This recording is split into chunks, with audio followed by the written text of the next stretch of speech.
AC Weather Lab. Here's Rob's forecast.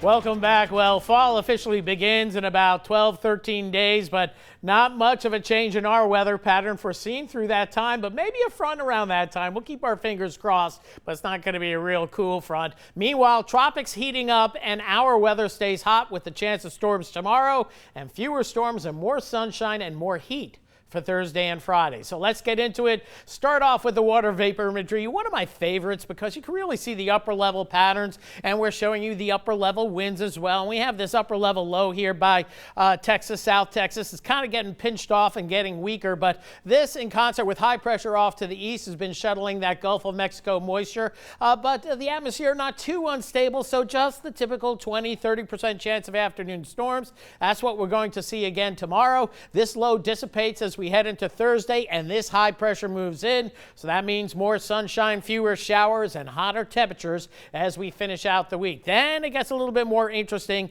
as we head toward the weekend. Now today we did see that sea breeze, showers and thunder showers moving in during the course of the afternoon. A couple of local heavy storms with cloud ground lightning, but all is relatively quiet now as we dial into the local Doppler radars. Pretty quiet across the area, some ground clutter, few spotty showers down toward Cameron. That's about it. Rain chance overnight tonight, it's going to be in the 10% range. So you see a little bit more in the way of tropical moisture out in the Gulf. That'll be heading northward tomorrow. Nothing organized here. However, that area of disturbed weather that's been just east of the Bahamas, north of Hispaniola, has been upgraded to a medium 40% chance of developing over the next couple of days, especially as it gets into the eastern Gulf of Mexico. A lot of dry air here, so we don't expect rapid development, just some subtle development as it goes through South Florida, perhaps the Florida Straits, increasing rain chances here Friday, Saturday, and then gets into the Gulf of Mexico, heading toward the north central Gulf. It's going to be pretty close to us, and we can argue for the possibility of maybe even a tropical depression.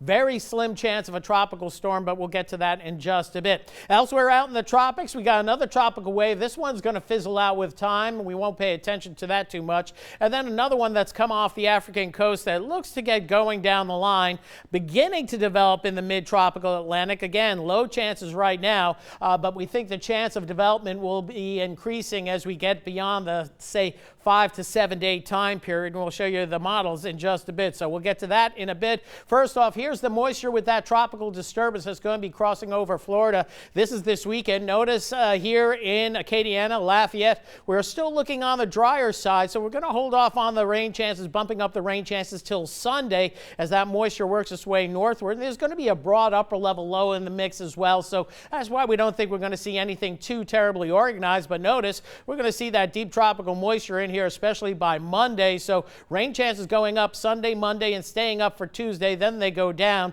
And then notice this big blob of deep tropical moisture. This is what the European model is looking at for the possibility of development down the line. So here we go. We'll track our tropical wave as it moves generally to the west-northwest over the next couple of days. Then as it gets into the Gulf of Mexico, perhaps a weak area of low pressure, perhaps a broad tropical depression, or it could just be a hybrid low. But what it's going to do is going to increase winds offshore and bring better rain chances to the northern Gulf Coast, including Louisiana, as we head into early next week. And then beyond that, we're going to watch that system that's coming off the African coast. Both the GFS and the European model have something of significance somewhere over here. The question is, how much high pressure ridging will be to the north? Will this make a turn out to sea, or will it be forced to the west? We'll just have to wait and see. The 7 to 10 day time frame is fairy tale land, so we won't get too caught up on that for right now. Tomorrow, though, the scattering of showers and thunder showers in the afternoon, then it quiets down for tomorrow evening.